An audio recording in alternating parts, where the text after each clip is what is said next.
ছোটবেলায় আর সবার মতো আমিও আইসক্রিম, কুলফি, লস্যি, শরবত খুব ভালোবাসতাম। তখন কোল্ড ড্রিঙ্কসের এত চল ছিল না।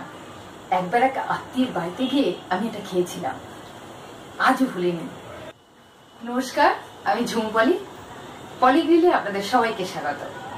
আজকে আমি বানাচ্ছি ছোটবেলায় খাওয়া সেই অসাধারণ ড্রিঙ্কস ফালুদা।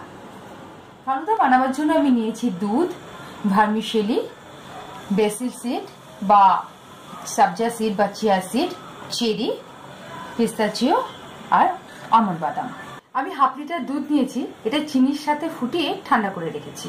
এটা হচ্ছে সাবজা সিড বা চিয়া সিডস, বাংলা আমরা এটাকে তুলসী বীজ বলি। এটা আমাদের শরীরের পক্ষে খুব উপকারী।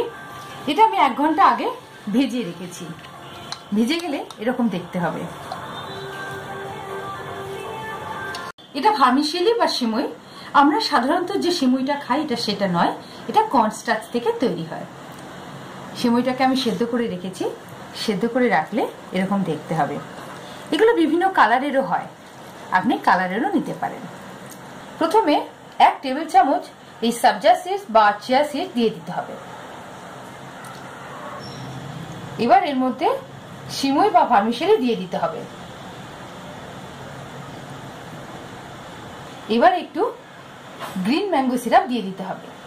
এই গ্রিন ম্যাঙ্গো সিরাপ কিভাবে বানাতে হয় আমার একটা ভিডিও আছে, দেখে নিতে পারেন।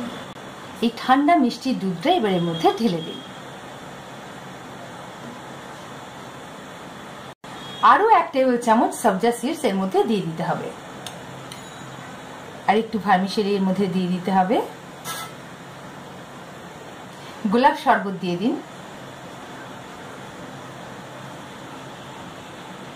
1 স্কুপ ভ্যানিলা আইসক্রিম দিয়ে দিন। আপনি অন্য ফ্লেভারেরও আইসক্রিম দিতে পারেন। কুচনো আমন্ড, পিস্তাচিও, চেরি দিয়ে গার্নিশ করে দিন।